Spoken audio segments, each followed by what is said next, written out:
Railroad Tiles is a game for 2 to 4 players in which you are trying to construct the most efficient network of highways and railroads. Setup. Shuffle all of the route tiles and put them in the bag. Place the station board in the center. Shuffle all of the placement tokens, discard one of them, and place the others face down on the clock tower. Place the star pawn near the board. If you are playing with 2 players, put the 2 players token next to the board. Create a supply of car, train, traveler pawns, and prestige tokens. Each player selects a player pawn and receives the matching player aid token. Then, shuffle the pawns randomly and place them in the turn order area, filling spaces from left to right. Optionally, you can decide to play with objective tiles. There are 4 objective sets. Randomly choose 3 sets and give 1 tile from each of the sets to every player. Gameplay. Each round consists of 4 phases played in order. Setting up the new round. Draw route tiles from the bag to fill each column below the station board, but do not place any tiles in the leftmost column if you are playing with 2 or 3 players. Each column must contain as many tiles as the number of square icons at the top of that column. Reveal the top placement token from the clock pile and place it in the waiting room. If the waiting room is occupied, move the blocking token to the next available space to the right in the active area, continuing to push tokens right as needed. If all spaces are filled when a new token is revealed, the last token in line is removed from the game. Tile selection. In turn order, as determined by the pawns in the turn order area, each player selects a column of route tiles, moves their pawn to the top of that column, and collects all the route tiles from it. If the star pawn is in the selected column, take it as well. Players must immediately place the route tiles in their player area, following these placement rules.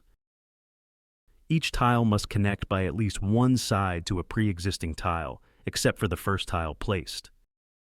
Tiles can be flipped or rotated. Match the similar sides of the tiles, railroad to railroad, highway to highway, and empty side to empty side. No mismatched connections are allowed. All tiles must be placed. If a tile cannot connect in any way, it must be discarded back into the bag, and a new tile is drawn.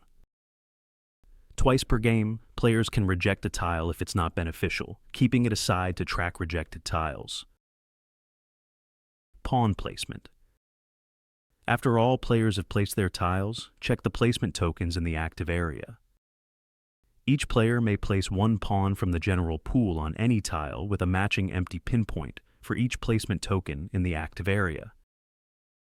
If no matching pinpoint is available, the placement token cannot be used. Tokens can specify a type of pawn, train, car, or traveler, offer a choice between 2 types, train or car, or act as a wild card allowing you to place any of them. When placing a pawn, players immediately collect prestige points, depending on the type of pawn they just placed. If you place a car pawn, score 1 point plus 1 additional point for each other car connected by highways. Stations and other cars do not break the highway connection. If you place a train pawn, score 1 point plus 1 additional point for each other train connected by railroads. Stations and other trains do not break the railroad connection. If you place a traveler pawn, score 1 point plus 1 additional point for each other traveler connected by highways and railways. Switching between highways and railroads at stations is allowed without limit.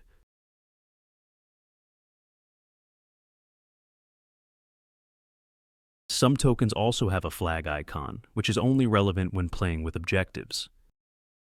If the token in the waiting room has a flag icon, you must place 1 of your objective tiles in addition to the route tiles that you place this turn. You can freely choose which objective tile to play. Objective tiles follow the same placement rules as route tiles. If you cannot place any of your objectives, you must discard them to the game box. These are the objective tiles scoring conditions. Ending the round. After all players have placed pawns on their maps, the round ends. If you are playing with 2 players, flip the 2 players' token to determine which of the 2 remaining columns will be discarded, either left or right, and return the tiles from that column to the game box. The star pawn is placed on the column that was not collected by any player, providing an incentive for the next round. If you collect the star pawn with your selected column, you can use it to place an additional pawn of your choice, or gain 1 prestige.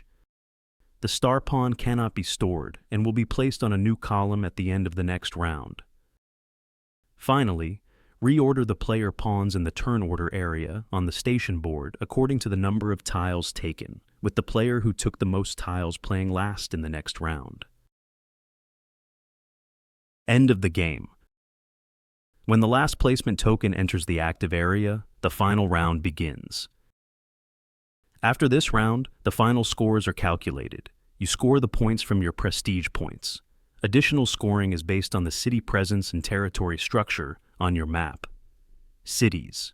Score 3 points for each group of 3 or more orthogonally adjacent city tiles. No extra points are awarded for groups larger than 3. Biggest rectangle. Find the largest rectangle of tiles without holes in your territory. Score 1 prestige point for each tile within that rectangle. Opening penalties. Each road end that does not connect to another route is an opening. Up to 5 openings are allowed without penalty, but you lose 1 prestige point for each opening beyond the 5th. If you are playing with objective tiles, earn 4 points for each objective for which you have fulfilled the scoring conditions. The player with the most points wins. In case of a tie, the player in the leftmost column wins.